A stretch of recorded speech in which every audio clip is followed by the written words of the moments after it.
On a tous nos minutes noires, celles dont on n'est pas fier, et ce sont celles qui nous construisent et nous détruisent à la fois.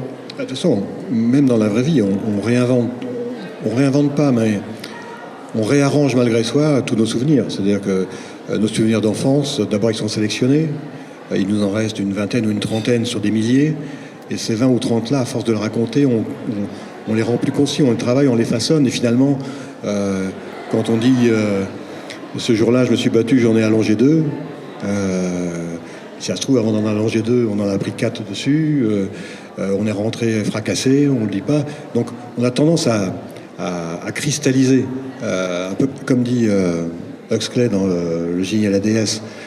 Nos vies, elles sont en suspension. C'est-à-dire que c'est une eau transparente en suspension.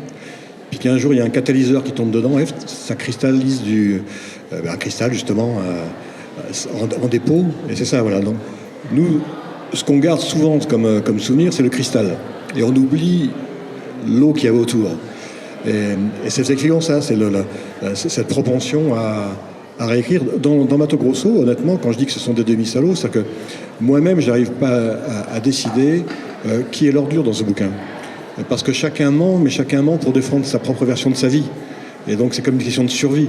On peut pas avouer à quelqu'un qu'on est un salaud. Donc chacun essaye d'arranger l'auteur en écrivant un roman, en arrangeant avec des mots, l'ancien flic en se réinventant une vie de souffrance qui n'a pas forcément été la sienne parce qu'il était quand même dans la police politique à l'époque de la dictature, donc c'était pas non plus un ange. Donc voilà, tout se réécrit, tout se réinterprète.